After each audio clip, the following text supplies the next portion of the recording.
Hey everyone, welcome back to the podcast. I'm Chloe. And I'm Mark. So good to have you with us today. Okay, so Mark, quick question. Did you have a good morning?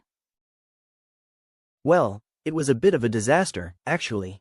I woke up late, I hadn't set my alarm properly, and I hadn't eaten anything before I ran out the door. It was chaos. Oh no, that sounds stressful. And funny enough, what you just said, I hadn't set my alarm, I hadn't eaten. That is exactly our grammar topic today. Wait, really? I was just complaining and I accidentally used the grammar? Nice. You really did. So today, listeners, we are going to explore the past perfect tense. It might sound a little scary, but I promise, by the end of this episode, it'll feel completely natural. And we're going to use real stories, like my terrible morning, to show you exactly how it works. No boring textbook stuff. But before we dive in, if you're enjoying this podcast, please share it with a friend who's learning English. It really does help us so much. Absolutely. Okay, Chloe, let's get into it. What exactly is the past perfect? Great question. So, imagine time as a line. Things happen on that line, one after another. The past perfect is how we talk about something that happened before another past event. It's like the earlier past. So the formula is subject plus had plus past participle. Okay, so it's past inside the past? Exactly. Think about my morning story. I arrived at the coffee shop. But before that, earlier, I had already ordered online. So when I arrived, my coffee was waiting. Two past events. One happened first. So the ordering happened first. That's the past perfect. I had ordered. Then arriving at the shop is just the simple past.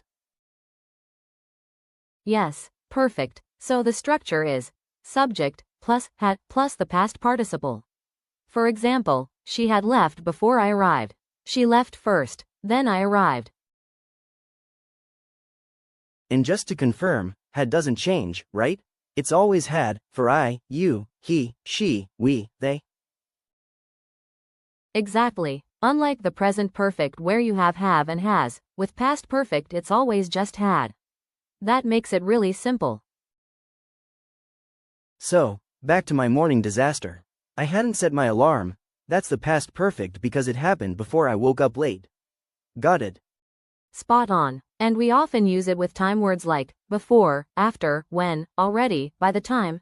These help show the order of events. Keep those in mind. Okay, so let me tell the full story of my morning. Right, it was terrible. I overslept, which never happens to me. But the night before, I had stayed up until 2 in the morning watching a football match. Oh, that explains it.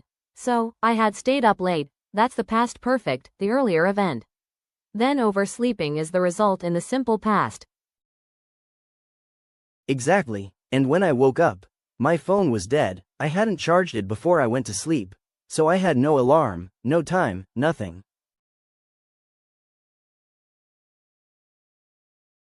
So we have, I hadn't charged my phone, past perfect negative. Beautiful example. Can our listeners hear how naturally that sounds? I grabbed whatever clothes were nearby, and I only realized later that I hadn't checked the weather forecast. It was raining. I had no umbrella. I looked ridiculous. I hadn't checked the weather forecast. So the mistake, forgetting to check, happened before the rain. The past perfect explains the background story. Right, and when I finally got to the office, my boss asked why I was late. I told him everything that had happened. That's another past perfect, everything that had happened. So listeners, notice how in Mark's story, the past perfect is doing the work of explaining context. What came before, why things turned out the way they did. It's really powerful for storytelling. Okay, my turn for a story. So last year I went to Italy, Florence, specifically. It was my first time. But actually, I had studied Italian for 6 months before the trip. Oh wow, really? So when you arrived, you already knew some Italian. That's cool. You had studied past perfect. Yes, and the funny thing is, I had also watched a lot of Italian films to prepare. So when locals spoke to me, I recognized some words. I felt so proud. Had you ever been abroad before that? Yes, I had been to Spain once when I was a teenager. But I had never visited Italy before. So Florence was a completely new experience. And that use, I had never visited Italy before, that's another great way to use the past perfect, right? For things that had not happened up to a certain point. Exactly. By the time I arrived in Florence, I had already fallen in love with Italy through films and books. Isn't that a lovely sentence? It really is, and you can feel the timeline, can't you? Falling in love with Italy, then arriving. 2 different points in the past. Alright, let's talk about mistakes, because I know our listeners might be wondering where they go wrong. Chloe, what's the most common one? The biggest one? Using the past perfect when you don't actually need it. For example, yesterday I had gone to the shop. That's wrong if you're just talking about one event. You just need simple past. I went to the shop. Right, the past perfect only comes in when you have 2 past events and you need to show which one happened first. If there's only one event, stick with simple past. Another one. People sometimes forget to use the past participle form. They say, I had ate, instead of, I had eaten. Or, she had went, instead of, she had gone. Irregular past participles are tricky. Eat becomes eaten, go becomes gone, write becomes written, see becomes seen. You do need to learn those forms. But here's a tip. The regular ones are easy. Just add ed and you're done. Walk becomes walked, work becomes worked, finish becomes finished. So for regular verbs, the past simple and past participle are actually the same.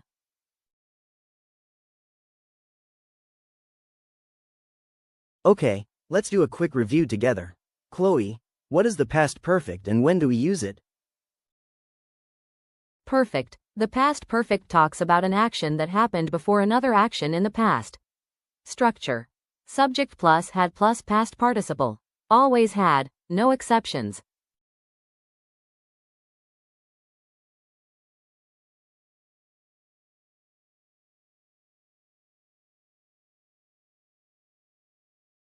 Love it, and just to cement it, by the time is such a great one.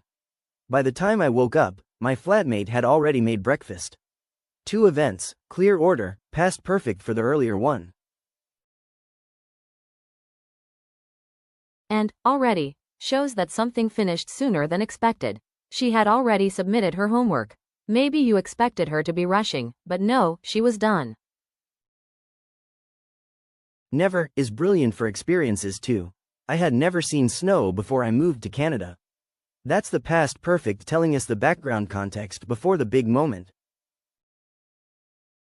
Exactly. And the negative, hadn't, is just as important. He hadn't realized his mistake until the meeting started. The meeting is simple past, the not realizing is past perfect. So in short, think of the past perfect as your flashback tool. Whenever you're telling a story and you want to go back even further in time, switch to past perfect. It signals, this happened first. Okay, we're almost at the end, and we want to hear from you. Here's your challenge for today. Think of something that happened to you recently, and tell us a sentence using the past perfect. For example, when I arrived at the restaurant, my friends had already ordered. Or make it funny, like Mark's morning disaster. Drop your sentence in the comments. We read every single one. And if you found this episode useful, please share it with someone who's learning English. It means the world to us. That's it for today. Keep practicing, keep going, and we'll see you in the next one. Bye.